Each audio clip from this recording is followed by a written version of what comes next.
techniques, and she is also the president of the New Zealand Institute of Chemistry. So it's a pity in a way that you weren't here yesterday, because Luke made quite a few jokes about chemistry.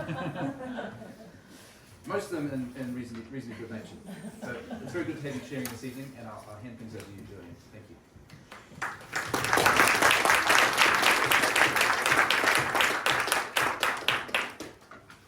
Thanks very much, Matthew. And I wasn't, in fact, here yesterday, and greatly enjoyed it. In fact, my son was delighted by the deconstruction of chemistry that was done by Luke. Loved it. Anyway, tēnā koutou katoa. You're very welcome here to Te Haringa Waka, Victoria University of Wellington. And I'd like to especially welcome Zachary Ardern here, who is our speaker for tonight, and his wife Anka, who I believe spoke on Sunday at St Michael's. So I'm really pleased to be able to introduce Zachary to you. He's a postdoctoral fellow at the Wellcome Sanger Institute in Cambridgeshire, UK, and associated with the University of Cambridge. And he's particularly Sanger Epidemiological and Evolutionary Dynamics Fellow. SEED is the short form of that, which is probably helpful because it's quite a mouthful. Zachary works in the area of evolutionary biology, and he's kind of investigating unusual genetic code that overlaps with other genes and is perhaps not translated into proteins under normal conditions. So these new genes that he investigates are really important for understanding disease-causing bacteria, viruses, and lots of other things. So hopefully we hear something about that tonight. Zachary is extremely highly published and very highly cited, very well respected for his research work. Just a bit about his history. He's originally from Auckland. Let's not hold that against him. Sorry. Zachary did his undergraduate and postgraduate studies at the University of Auckland before he headed overseas for a series of postdoctoral fellowships. The first one was at the Technical University of Munich, and then at the Karlsruhe Institute of Technology. And as I said before, he's now in the UK at the Wellcome Sanger Institute.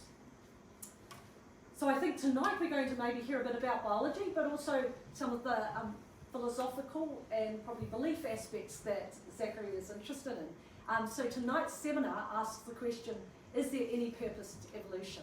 So a very warm welcome, and we're looking forward to your talk tonight, Zach.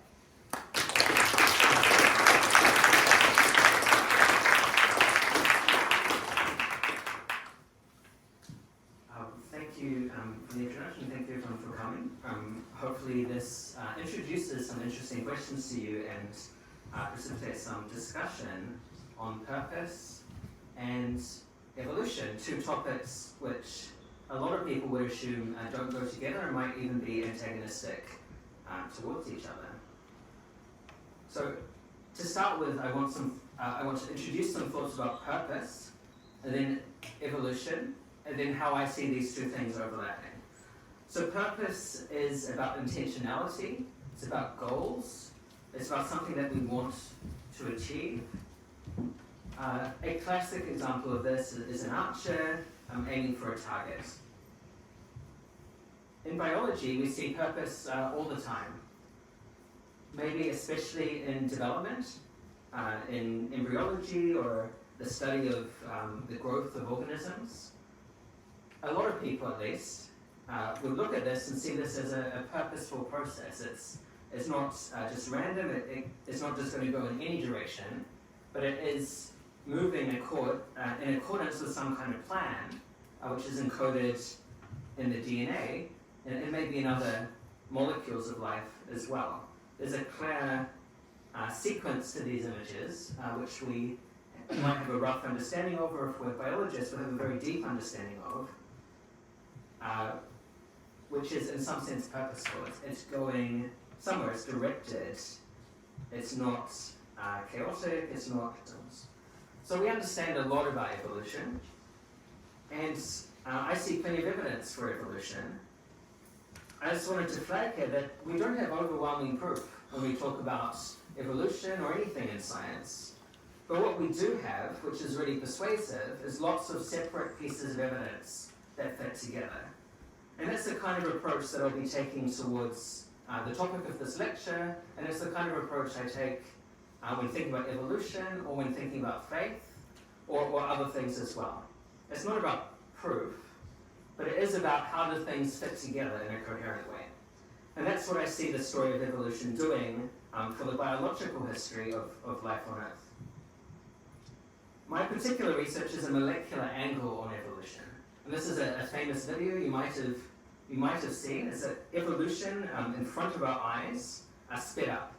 So this, the actual process that's shown here would have taken a few days, I think a little bit more than a week. And it shows evolution of bacteria towards higher and higher concentrations of antibiotics. So this is a massive petri dish. You might be aware of petri dishes the size of your hand. This petri dish would be larger than the lectern in front of me. And initially the bacteria can't grow in the middle because of the concentration of antibiotics, but over the course of just a few days, their genes change, which facilitates them to be able to grow at the higher and higher concentrations. So there's more and more antibiotics, so each, you can kind of, if you look carefully, you can see kind of strips down the slide, and each kind of segment is a higher and higher concentration. So this is amazing that we can see evolution before our eyes, but it's, for me as a geneticist, it's even more interesting that we can actually trace the genetics of this. And this is what my research is about, this kind of thing. And this is not my particular research, but my PhD was on a similar topic. And my current research is this, but at a much zoomed out level in terms of timescale. So I'm considering this kind of pattern rather than over the course of days. I'm considering over the course of millions and sometimes even billions of years, tracing, as far as we can, the history of life through genetic changes. So there's a lot we know about evolution, and my particular angle on it is the molecular view. This is interesting because the molecular nature of life is so intricate, and it's so amazing to look at. The picture on the left is maybe the most famous bacterium, E. coli, of which you have many millions in your gut currently. And on the right is a virus which we're all unfortunately familiar with over the last few years, the virus SARS-CoV-2, which causes the disease COVID. And these are both remarkable molecular structures, and the molecular view of evolution helps us to understand why they have the form that they do. So that's a quick introduction to evolution and the kind of approach that I take to it, the molecular view. What about evolution and purpose? How might these things go together? Now, one question you might ask is, well, evolution is a natural process, as I introduced it. Does this mean that it's a purposeless process? And I think the answer here is no. And I think when you think about physics, the kind of things that Luke Barnes was talking about yesterday, that helps us with a window onto this. So I think the history of our universe and the planet helps to show this. We can understand in remarkable physical detail the development of galaxies, of solar systems, and planets through laws of nature and through historical events. So we can give a really nice physical description of these things, but that doesn't answer the question of purpose. Because if God exists, and I'll talk more about why I think this might be the case and how this would fit in, but if God exists, I would say it's reasonable to accept both the physical level description of the history of the Earth and the universe, and there being some intentionality behind that. Whether or not we can spell out exactly how that happened is a different question, but at least in principle we can imagine that God did set up the history of the universe as we've seen from Luke's talk yesterday in the fine-tuning of the universe. So giving a natural explanation of something by itself doesn't mean that it's purposeless. I think that's a common mistake in this area. So if God exists, evolution is not purposeless. Evolution isn't just a mindless process. It's not just throwing darts at a dartboard blindly. But if God exists, there is a mind who intended evolution to happen. Of course, this is an open question for many of us, whether God exists or not. I just want to quickly flag one or two reasons. As a scientist, I take this idea seriously in relation to the science that I do. So for instance, if there were a cosmic lawgiver, this would explain laws of nature. This is what the early scientists believed, people like Isaac Newton or Robert Boyle. They spoke explicitly of laws of nature because they believed in a cosmic lawgiver. C.S. Lewis summarized it really nicely. People became scientific because they expected law in nature, and they expected law in nature because they believed in a lawgiver. Asa Gray, a good friend of Charles Darwin, a botanist at Harvard, Charles Darwin's main supporter in the USA in the time of his life, also summarized it, I think, really nicely. Faith in order, which is the basis of science, cannot reasonably be separated from faith in an ordainer, which is the basis of religion. So this, at least, is a reasonable role for God in relation to science, is as the foundation of the order that science studies. How might laws of nature actually point to God? How might this work? There's a lot of philosophical detail we could go into, and this is a nice kind of summary that I've cited there, which gives a popular level of a recent academic paper. But there's a few reasons why these laws of nature are pretty interesting when you start to think about them. These are things that are universal, they hold true everywhere. They hold true billions of light years in that direction, and all other directions.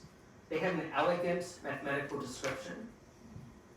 They seem to be prescriptive in some way. They seem to make things happen. They're not just patterns in the world, because at least as scientists use them, we expect that they're going to hold true tomorrow and the day after. We can make predictions on the basis of them.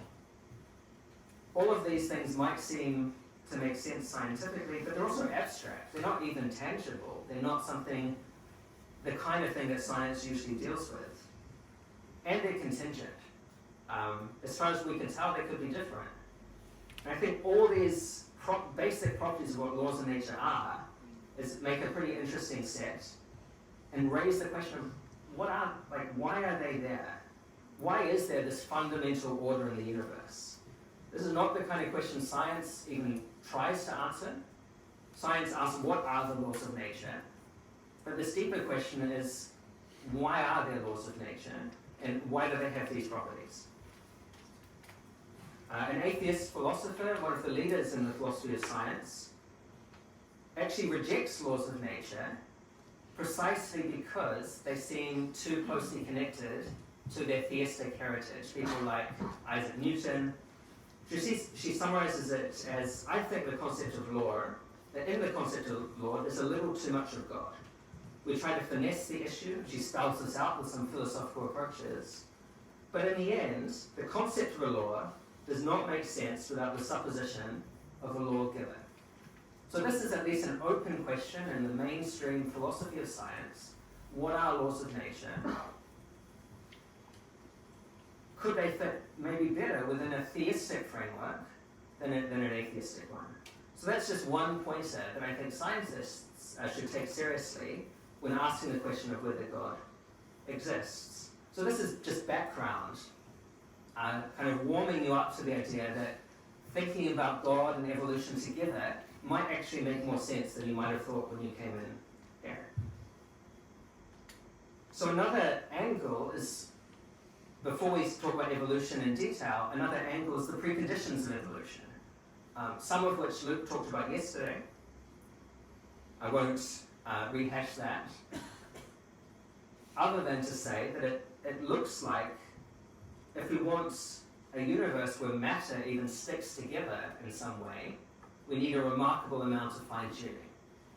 That was what I took away from Luke's talk yesterday. I would say for evolution to work, it looks to me like we need even more fine-tuning. And I'll try and spell out why I think that is. But that's just one of the basic preconditions. You're not going to get evolution if matter isn't sticking together. Another one that I find really interesting is the properties of light. And I'll try and explain why. If you want to do organic chemistry, in general, if you want to rearrange bonds, then you need a certain amount of energy for the standard kind of reactions that are achieved through photosynthesis that I'll come to soon. It's on the order of 200 kilojoules per mole. If you have more than that, you'll destroy organic bonds. And if you have less, you don't have enough energy to do the kind of things that we see being done with photosynthesis.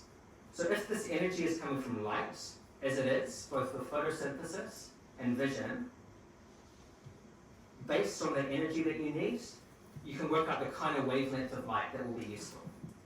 And it's this range, something to 300 to 1100 nanometers. Okay, this is just background kind of context. This is interesting to evolution because energy from photosynthesis is at the foundation of every major ecosystem on Earth. And if you want photosynthesis, you need this wavelength of light. Okay, this again, nothing maybe particularly interesting here, this is just background. But it becomes interesting because it's this range of wavelengths which is produced by stars, including our star, the Sun. It doesn't seem to matter too much what kind of star you have. The physics of nuclear fusion or how stars producing light seems to give you something in the order of this wavelength. So that's really interesting, that the amount of energy that it looks like you need to do the work in chemistry, such as what we see underlying vision or underlying photosynthesis. And you might say the picture on the right, this may well not be the actual bounds, but there are theoretical calculations that say the bounds are in this region. It's not just that evolution has adapted to the light that we've got, but if you want to do work in organic chemistry of the kind that is done through photosynthesis, you need to use this kind of wavelength. And it's this wavelength that's produced by stars. That's an interesting coincidence, at least. A further coincidence is it's this wavelength that our atmosphere allows through. Our atmosphere, because of the basic physical properties of water, for instance, and nitrogen gas and other things, blocks out most wavelengths. On the right, this is a logarithmic scale, which helps to emphasize that in some sense, the possibility space is huge. The kind of wavelengths that, in principle, could be produced by something like stars, just kind of naively. But it's a very narrow wavelength that is allowed through the atmosphere. Of course, this isn't a proof of anything, but it's an interesting hint, I think. A lot of people have found it an interesting hint. The person who first wrote about it, as far as I can tell, is George Schwald, very major biochemist, who was an agnostic and shifted towards something more like theism in his later years, partly through this kind of thing, also thinking about the state of consciousness and its relation to the world. So these kind of impressions from nature do actually often shift people in a direction that makes them think about some kind of cosmic mind. By itself, this might just be a weird thing, but I think actually we can stack up these examples, and this would take multiple lectures to go through, but there are multiple of these examples when you think about the basic properties of carbohydrates, and also the basic properties of the Earth and geology, and how it is interacted with evolution. So there are multiple lectures that could be given about these, but the world that we live in has a number of preconditions that have allowed evolution. And thinking broadly about these kinds of big questions was actually something that Charles Darwin was quite sympathetic to. He was an agnostic, but he wavered back and forth. And in this quote, he said basically, and I'll go through the quote, but he said basically when he thinks about these big picture questions, it's at those times that he's most likely to be a theist.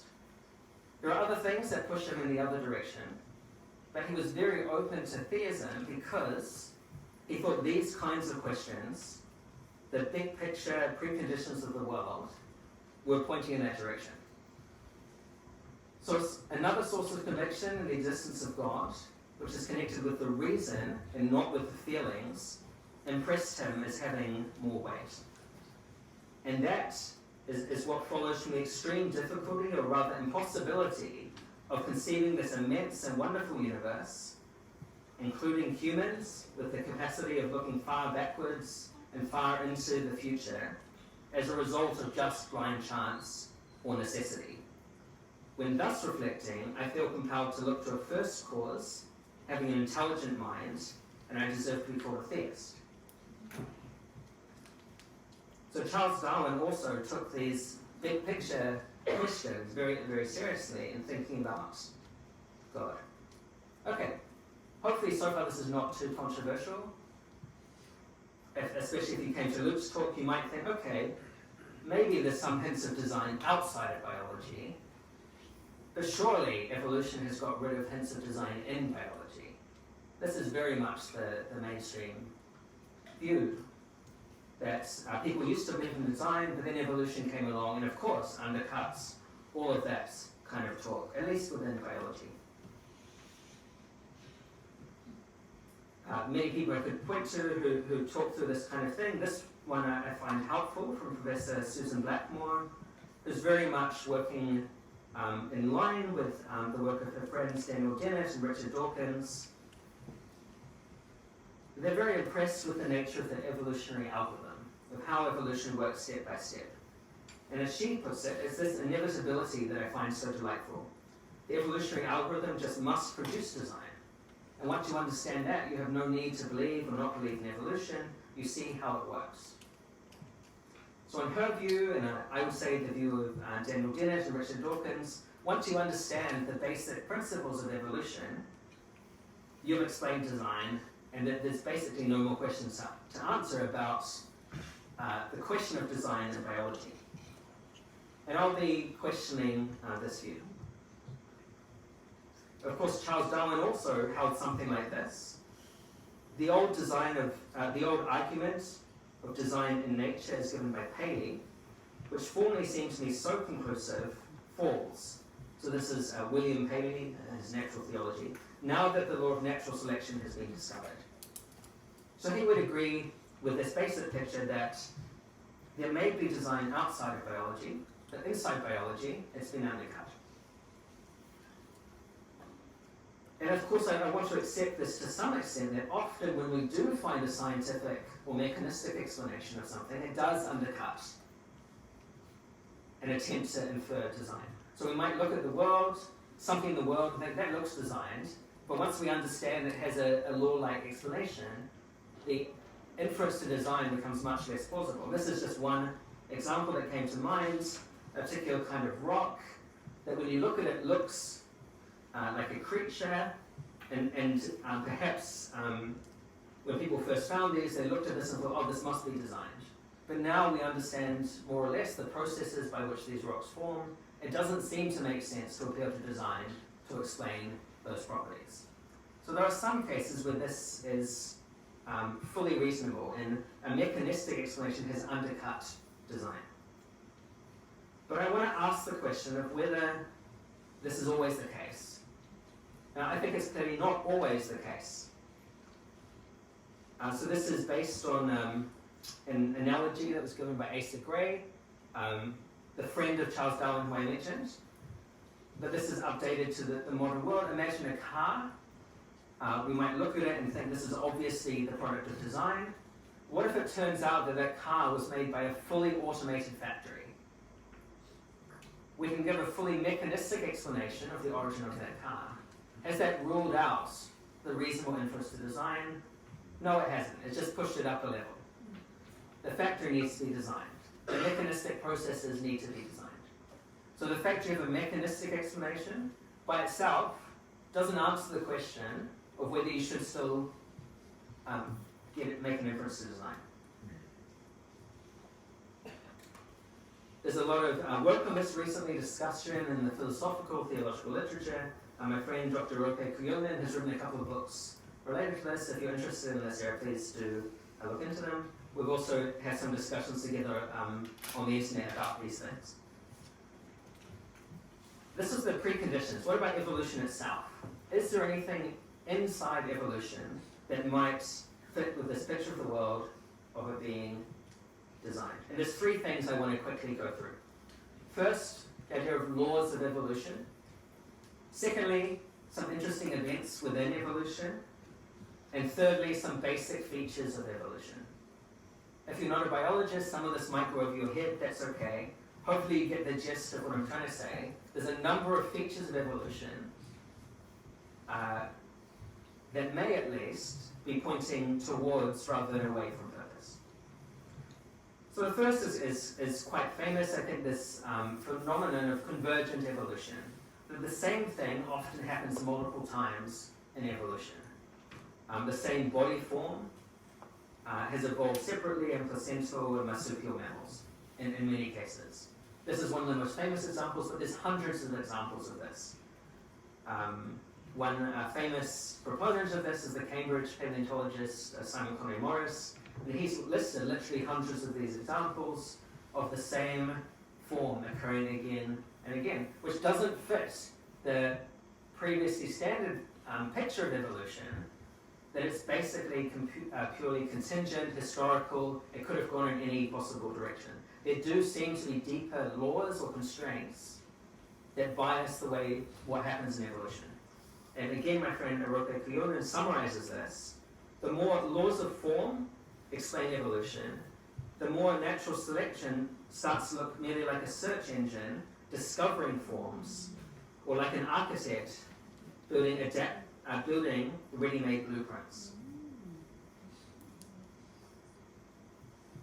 Another example, which I really like as a microbiologist, are these two amazing molecular machines. The one on the left, the bacterioflagellum found in bacteria. When people see this for the first time, they understand what it does. They assume that I'm showing them like a jet engine of some kind, but this is a molecular machine which is found in E. coli, the bacteria in your gut, and many other bacteria. It's actually pretty recently been shown it was probably there right at the beginning of the last common ancestor of bacteria. So this is one molecular machine. There's a remarkably similar but evolutionarily independent machine called the archaeoflagellum, or the archaeolum, which is on the right. And it has basically a similar mechanism of action. The proteins, if you look at them, a number of them actually look remarkably similar, but they evolve completely independently. They don't have a common ancestor. So this is, for me at least, this is a striking example of convergence between molecular machines. And there's a bunch of literature on this, on convergent evolution, and the potential mechanisms behind this kind of thing. It's called genotype-phenotype bias, that there are biases in the way that proteins fold, for instance, and other things like that. A whole literature on structuralism within evolution, that it does have a deeper structure. The intersection between development and evolution is called evo-devo. So there's a growing literature on this whole area of constraints within evolution that shows not just a purely contingent or stochastic or historical process. And again, there's books on this and many examples that could be given to kind of spell out this idea. So this is one hint towards what I would see as purpose within evolution. But there's another completely different hint I want to raise quickly, which is that evolution is full of these amazing events. These are called, or some of these are called major evolutionary transitions, such as the transition between unicellular organisms and multicellular organisms. The origin of the human brain is sometimes presented as one of those. The origin of life is definitely one. And a number of these events seem remarkably improbable. That doesn't mean I'm saying they didn't happen. I think actually there's good evidence that they did happen. And there's lots of things in the history of the Earth. The formation of the moon is one from astrophysics that looks like it's really improbable, but we have a fairly good understanding of how it happened. So for me, this is intriguing that it's not something we could have predicted from the start, massively improbable, but really interesting in the complexity that it developed. Again, for me, a hint that this is not just a completely random process, not just completely unintended, at least a slight hint towards something purposeful, that these amazing improbable events end up being remarkably useful for the development of life. And thirdly, and each of these are kind of worth writing separate books about and worth developing in detail. But thirdly, there's a bunch of features that are intrinsic to evolution, and this is closer to my own research, that facilitate evolution. So different mechanisms by which evolution works. One of them is the arrangement of the genetic code. If you've done any biology in high school, you probably come across the table shown on the left, the mapping between nucleotides and amino acids, between DNA and proteins. And that mapping has a particular structure, that some DNA triplets encode for one thing, and similar nearby ones encode for something else. And there's a number of features of that mapping that facilitate evolution, which is quite remarkable. That this is one of the fundamentals of biology. It's shared basically across the whole of life with only minor variations.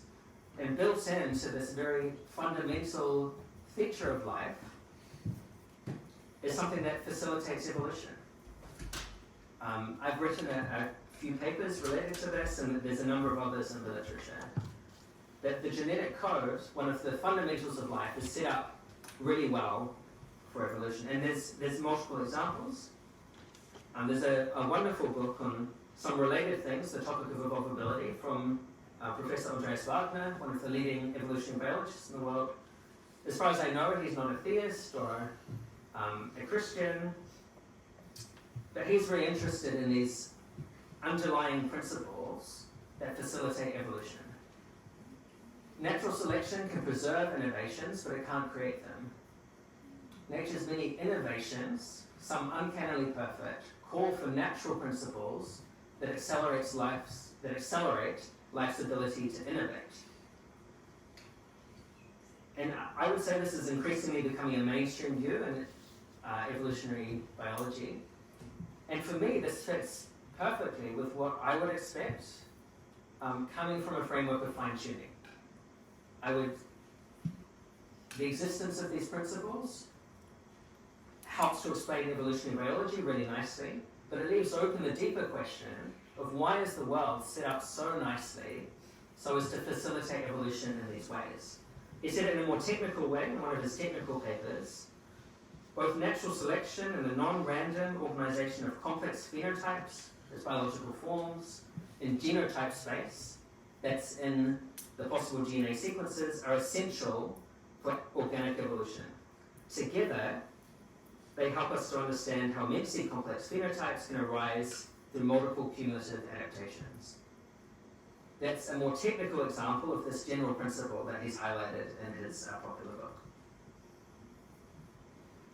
I think one last thing, and again, there's a lot of content here that could go through, but a nice analogy that I find really useful is thinking about evolutionary algorithms in computer science. I'm not a computer scientist, but a friend of mine, Professor Peter Gewins, is, and he's written about this specific topic. The analogy between evolutionary algorithms in computer science or engineering and in biology. And a basic finding of the field, as he summarizes it, and he cites a lot of literature in this paper, is becoming increasingly, it's becoming clear that even our most carefully crafted evolutionary algorithms only work well in very special circumstances, when the fitness function satisfies very special properties. So when the space that you're trying to explore in order to find a specific target, when that's set up very precisely. That's my loose summary of it. This is interesting because evolution is an algorithmic process. As Susan Blackmore, the quote I had a few slides ago, summarized, she was, and Daniel Dennett and people like this, are massively impressed with the algorithm of evolution. But I would say they don't ask the deeper question of, is this algorithm special in the way that it works. I think findings from computer science are showing that an algorithm needs to be special if it's going to find interesting results. So as I see it, this implies that the biological algorithm of evolution also needs fine-tuning well beyond the fine-tuning required for a life-permitting universe, which Luke talked about yesterday. So should we expect what we see? Should we expect all these wonders of evolution given only nature? And I don't think that's the case. So I don't think our world of plants and people and animals and ecosystems is predicted if we just start with a simple replicator 4 billion years ago on Earth. I think if you rerun that scenario 1 billion times, unless it's set up very nicely, I don't think you'll get the kind of complexity that we see. This isn't just a hunch. Again, I really think it is based on kind of quantitative analysis of what we see in evolutionary biology. Okay, so what? That was my attempt to summarize my take on evolution. So as I see it, the universe appears to have a purposeful history, not a purposeless history. This is due to a subtle combination of elegant laws and remarkable historical events. The formation of, the Big Bang at the start with interesting initial conditions, the formation of galaxies, the formation of our particular planet, the origin of life, the origin of animal life, the origin of humanity. Each of these are remarkable events that to me don't look purposeless. If someone wants to say they're purposeless, I want to hear an argument for that. I don't think we can assume it as the default. At least in my view, God would seem to be a good explanation. When we see something purposeful at a cosmic scale, God would be an explanation of that. Some reasons for that, the features we explain are fundamental to the evolutionary process. I'm not just picking particular biological features. I've tried to focus on things that are really fundamental to evolution itself. So I would say this isn't just a simple God of the gaps to explain an item in the world, which was the way that a lot of people think about design arguments. So they're fundamental, at least to evolutionary biology. They're valuable. They're involved in creating complex life, including humanity. So if something's valuable and massively unexpected from a naturalistic picture, I think it makes good sense that God may be interested in producing that. So the successes of evolution are typically either taken for granted by atheists or denied or seen with suspicion by a lot of Christians. But I would say whether the processes of evolution are contingent, and thus the interesting historical events, or the elegant law-like processes, actually in both of those cases, the success of evolution appears to have stringent preconditions. That is, it looks like a need for fine-tuning. And for me at least, this is a pointer to God's creativity and order in creating and sustaining the universe.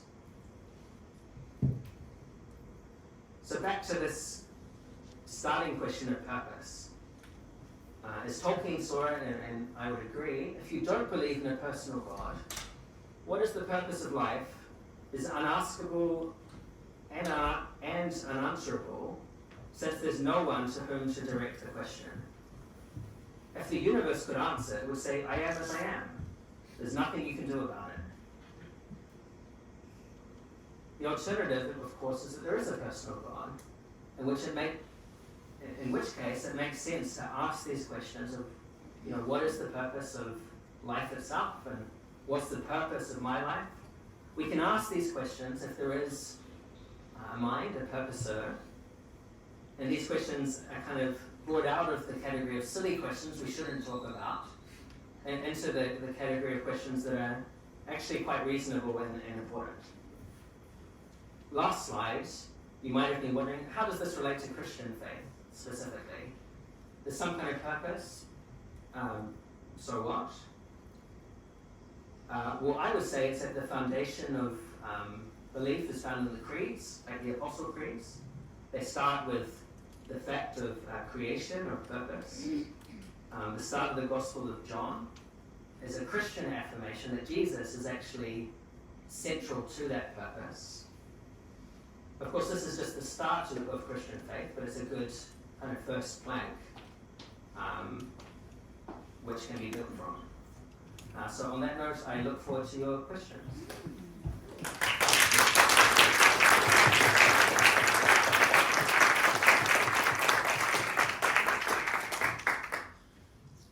Thank you so much. What a fascinating talk, and we covered so much ground. I'm sure there's going to be plenty of questions. Great, thanks.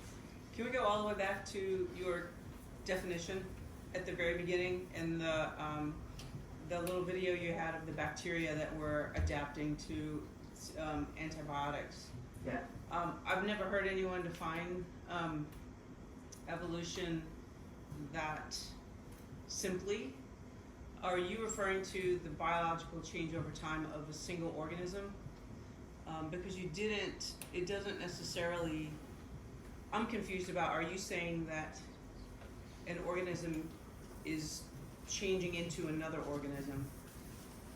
Yeah, so of Because course, you've yeah, referred this is to- a massive simplification. Mm-hmm. But a standard, more technical definition is a change in allele frequencies over time. So I should have said this is biological change in populations over time. That'd be a more technical way.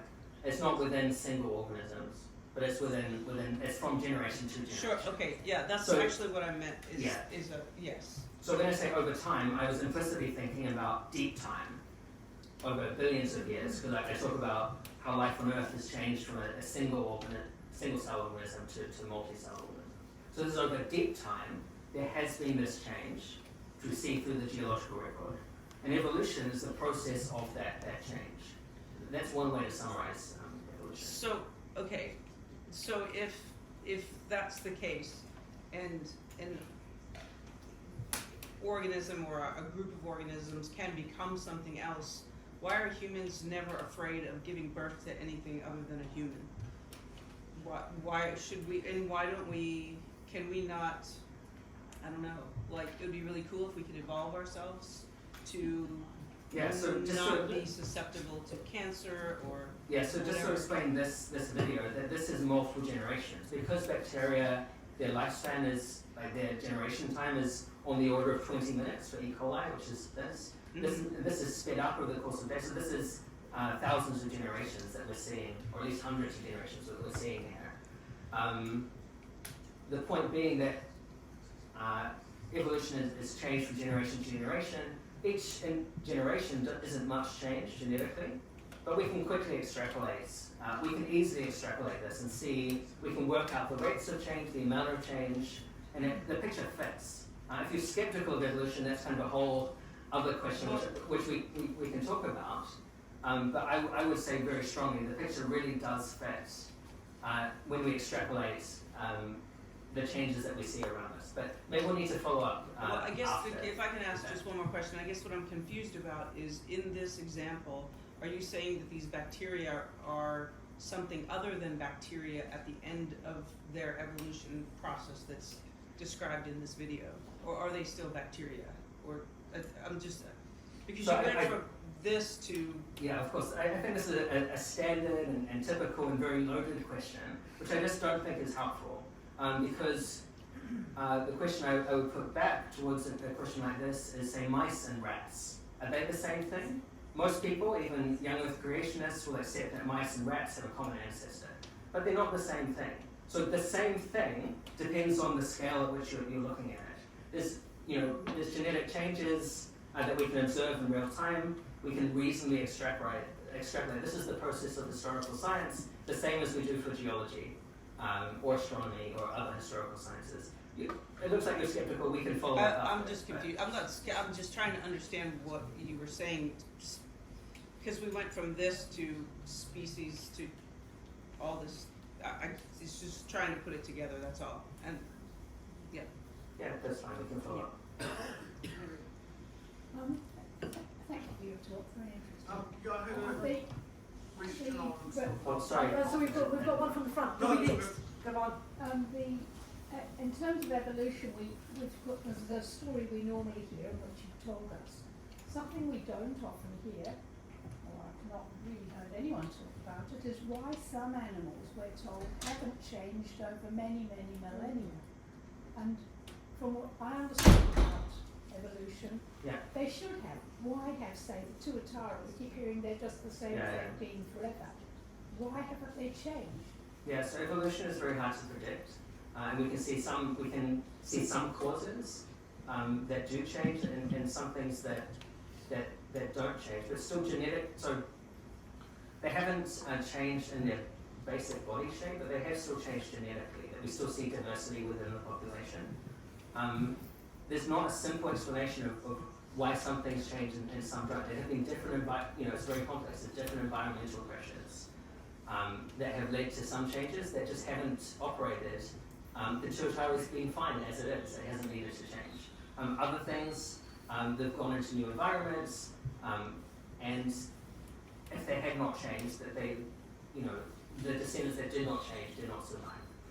In some contexts, the context just hasn't changed that much. They haven't needed to change. Do you think that it's got anything to do with purpose? Because the way I see it, it seems to indicate that they're more likely that there is a purpose in evolution. If not everything is changing, but what's your take on that? Yeah, I mean, it is part of the same kind of constraints that are leading to convergent evolution. That not every possibility is actually physically possible, and because there are massive constraints within evolution, that means that actually some body forms are very hard to change, and some are easier to change, and that's part of the explanation of why some forms haven't changed, is that there's no evolutionary route out of where they are, if that makes sense. But we don't understand. There's some things we understand in a lot of detail, and the interrelationship between genetics and evolution and development is something is very much an active field of research as to why some things evolve more easily than others. Okay, so we've got one up the top. Do you want to give me a microphone? I'll try to bring it up. Oh dear. You sort of brought up the idea of laws or sort of fundamental principles helping guide evolution.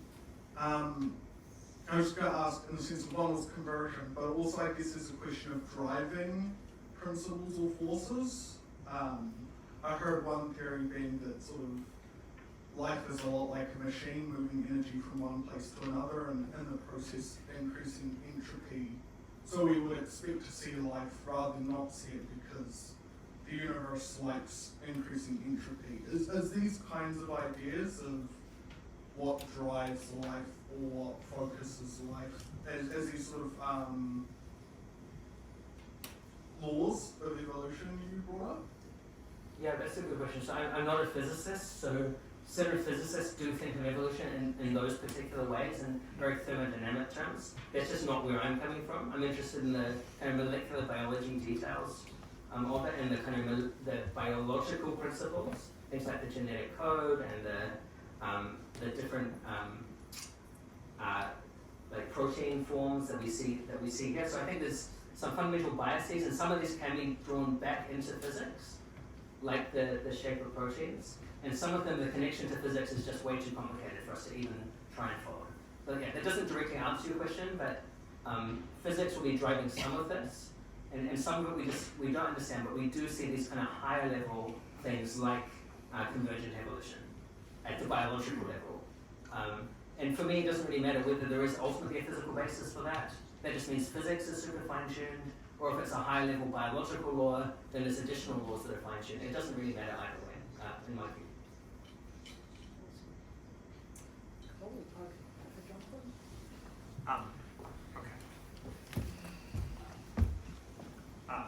Thank you, Zachary, for a fascinating talk.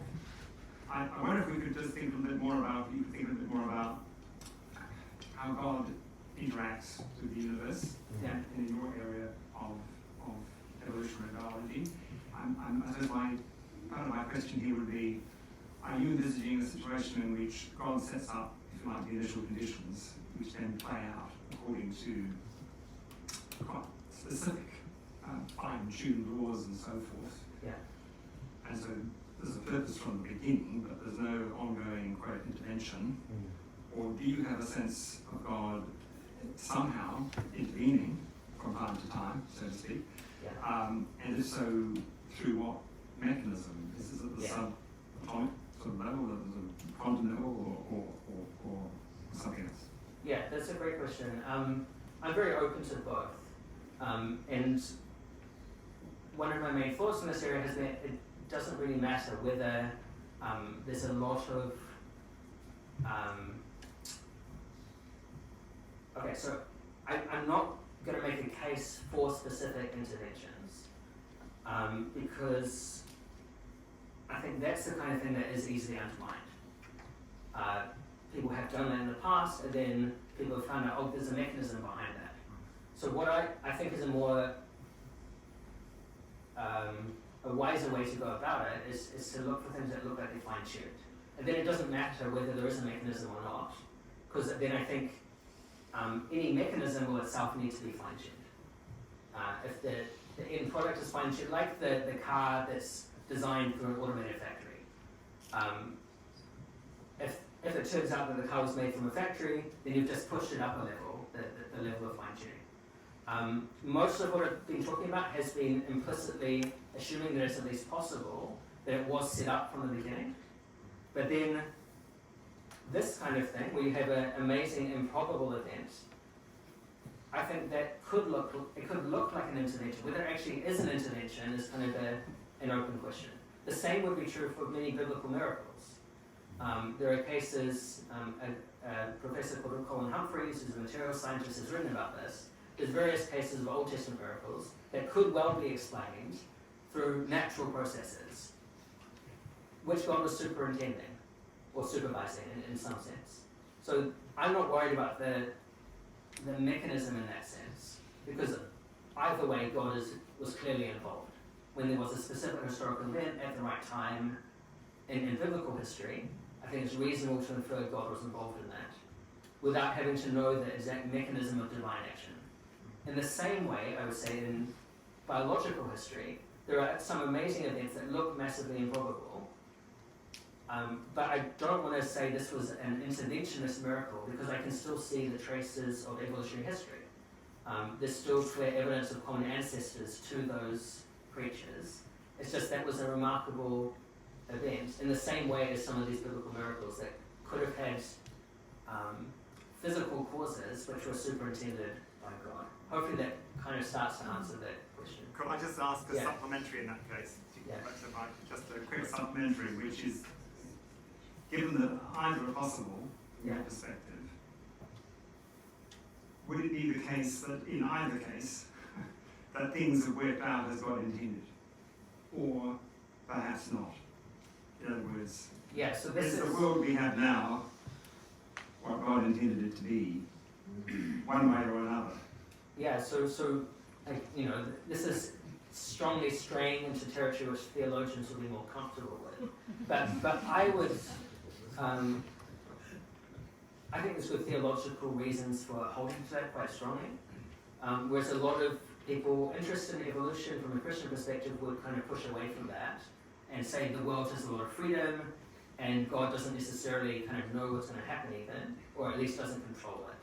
I would have kind of a stronger view of God's role in creation in that sense. Because God is omniscient, I think you can't get around that. If God really is omniscient, that implies the world is the way that he wants. That raises difficult questions about suffering, but I don't think you really get out of those questions by saying God didn't know, because even if he partly knew, it basically ends up as the same problem.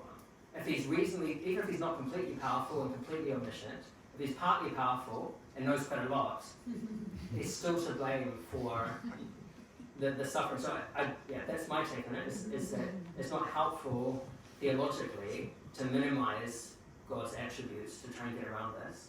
I think we need to say some of these things are mysterious, but there is sort of pointers to design in the world, as well as being some horrible things in the world, partly from human action, but not fully.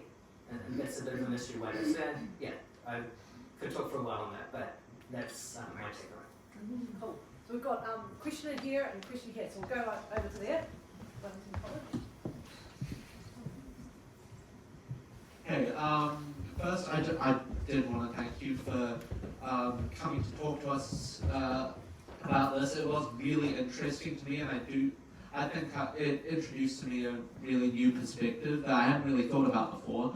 But one question I did want to ask is just in certain sections of the kind of talk, you do talk about improbable events like say the Earth having a moon, or the emergence of multicellular life. I guess the question I wanted to ask is, putting aside the fine-tuning of a universe that allows us to live, are there some of these factors, could they be explained by we just live in an infinite universe? In an infinite universe, there are infinite possibilities. Could it just be explained by that? Or is there some kind of deeper element to it? Yeah, that's a great question. And sometimes I start these talks with quotes from some ancient Greek thinkers that kind of had the same debate. And I think actually the debate always basically comes down to this. It's either design or an infinite multiverse. Something like that. This is the debate that the ancient Greek philosophers were having about design. I can't remember the names pro and con who had specific views, but what became the mainstream view among the ancient Greeks was that there is a mind behind the universe because things just look so designed. But the pushback was always, well, it could be that we're just a little bubble of order in an otherwise infinite chaos. And I think this is always the possibility as a response to the design argument. I just think that's extravagant, given that all we see is the bubble of order. I'm not sure that we're justified in inferring an infinite chaos outside, when any direction we look in, the laws hold, and design, and the deeper we go into molecular biology or physics, I would say design holds. There's just no empirical basis for making the inference to, oh, we're sitting within a bigger chaos. That's my take on it. I think actually the scientific method relies on the order being true. And so as a scientist, I have faith that the experiments I or the students I supervised did last week, if we repeated them, the same thing should hold true because the laws are basically the same. If we repeat them on a different planet, the same thing would hold true. This is actually, science doesn't make sense as a rational endeavor if there's not that underlying order. And I think that's part of it, scientifically we have faith that there is a rational, coherent structure, and I think that's closely related to things being fine-tuned. That's my take. So we've got a question in the front here. You've got a question, don't you? Thank you, Leon, for asking my question. One of my many questions. Oh, great. So I have two, which I'll just tell you both quickly, and then you can choose which one you think is more interesting. One is, could you please explain the current understanding of the actual origin of life, like the single-celled organism, which, as I understand it, is still mysterious, but I'd love to hear. And secondly, you talked about evolution with the tuatara question, that perhaps with some body forms there was nowhere else to go. It made me wonder, do we ever observe a kind of backwards evolution of an organism sort of reversing to an earlier form due to environmental changes, I suppose? Both very interesting questions. With the second one, I think we do see something like reversion, or at least we can, this is part of what is kind of seen in convergence, I guess, that often you see, so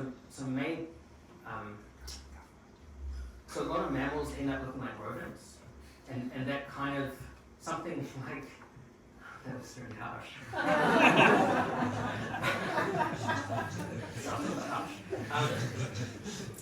A lot of, and I think that's basically because of this reversion thing, that the last common ancestor of mammals was something like rough. So there's something there. Remind me of the first question. The origin of life, actually. Oh yeah, origin of life. Yeah, massive question. Different competing camps there. I'm not really qualified to talk about that. It's more kind of something like geologists. There's lots of different fields that are talking about it. But there, as far as I can tell, there isn't really like a dominant view there. There's a view called the RNA world theory that it kind of started as a replicating RNA. That has some advantages and intriguing factors, like the ribosome, the key machine that translates proteins, is largely made out of RNA. And RNA can do a lot of things, but it's also very constrained. So there is this kind of chicken and egg problem that you need proteins to make, at least as far as we can tell, you need proteins to make RNA, and you need RNA to make proteins, and so how does that get started? So origin of life, definitely an open question. I'm fully open to there being I'm interested in the science, I have friends who are involved with science, I've been to some of these conferences about the science. If there's a scientific explanation, that's great. And again, from my perspective, it would just be fine-tuned, which is kind of gets boring when I say that in response to everything, but I think it's true that because life is such an amazing thing, whatever is going to explain it is going to be an amazing fine-tuned process, as far as I can see so far. I think there was a question. Question there, and then we'll come back to it. And there's a question over there. Am I going in the right direction? Is this for me? Yeah. Yeah. Great talk, by the way. I was just wondering whether your inference of this would be that there is a cosmic creator or a god or whatever externally to the physicality of the universe and its elegant laws, so to speak, or whether the creator is the elegant laws and the processes that are happening around us, in which case the law's existence would be enough justification for their existence. Just want to read your take on that. Yeah, that's great. So I fit this within the category of kind of alternative concepts of God. So there are concepts like deism or pantheism or panentheism. And from my perspective, my highly biased perspective, they face difficulty in dealing with creation as a fact, and dealing with the contingency of creation. So if the natural world is contingent, if it could have been different, then I think we can't ground God. We can't say creation is God or nature is God, because then we're not really talking about God. If it could have been something else, if it could have been different, Right. and if it has the kind of properties that in itself calls out for a need for explanation. So I would say, like Luke kind of said in response to a question yesterday, that God, if we're talking about God, it's going to be the ultimate explanation. And I don't think that the physical world has the properties that we're looking for and for that kind of explanation. I think the laws of nature have properties that call out for a deeper explanation. That's my take on it, particularly if they are contingent. But all the other properties, things like prescriptive, also look like things that are contingent. So if the laws of nature are prescriptive, that would fit naturally within being something like the commands of God.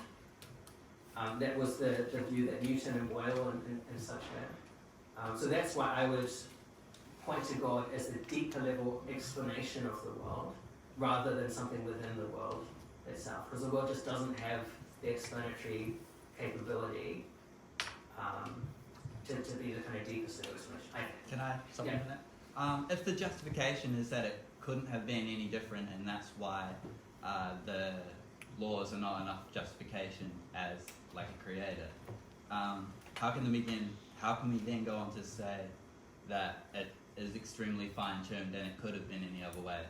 Yeah, so I think you missed that. So I'm saying that the world could have been very different.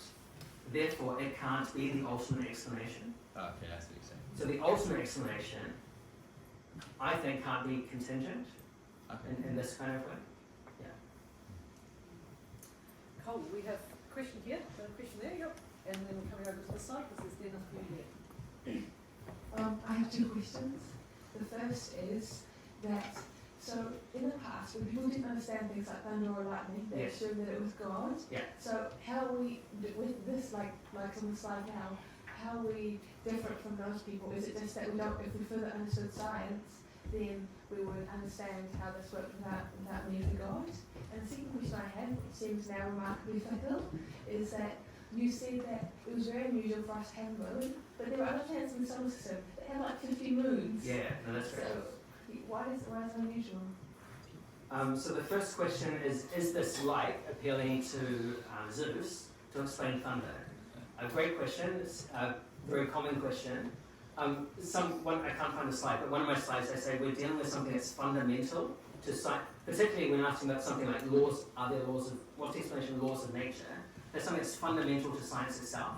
You can't give, at least for that question, you can't give a scientific explanation of why there's laws of nature in the first place, because a scientific explanation is explaining things in terms of laws of nature. So for these features that are really fundamental to science, it's not something we could have a scientific explanation for. If it does have an explanation, it's not a scientific explanation. And I think the options are either it has no explanation or it has something like a personal explanation. Those are the options that we're aware of in explaining things about the world. So that's kind of straightforward for the fundamental things like laws of nature. There could be a deeper scientific explanation of some of the biological things I mentioned, but if there was, then that, I think, would itself probably call out for fine-tuning. There might be a deeper law, but then we still ask the question, okay, why were these laws set up in that way that facilitate evolution rather than not? And I think given that evolution, or this, like Richard said in Luke's talk yesterday, there's so many more ways of being dead than alive. I think there's also so many more ways of not evolving in an interesting way than evolving towards amazing functional complexity. So that's my take. I think it'll need to be fine-tuned in some way. The second question, sorry, remind me. You said that it was unusual for the moon, yeah. us to have a moon. Yeah. So my claim wasn't as unusual that it had a moon, but if you look into the specific history of our moon, the mainstream view is that was a very remarkable event.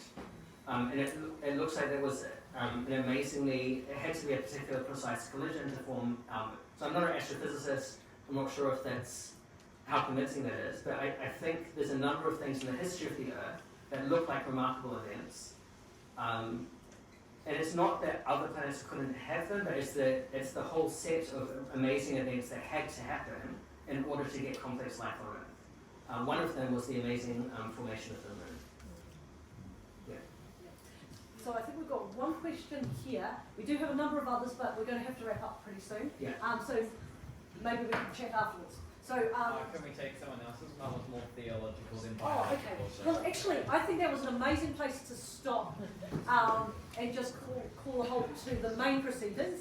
And individuals with additional questions, I'm sure Zachary will have to take down for a little bit longer and chat. But I think what we've seen is very thought-provoking presentation, very interesting, wide-ranging, and even more wide-ranging discussion post-talk. So thank you to Zachary for being willing to open up the smorgasbord of ideas and to honestly and do his best and our best to try and explain some of what we see. So please join with me in thanking Zachary very much.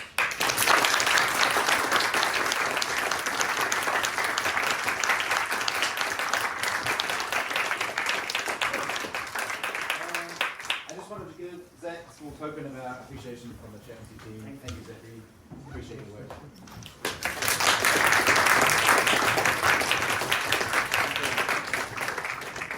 Thank you all. If you're interested in more, sign up on the email sheet and see what's something else. Okay, so if you have questions, feel free to come down and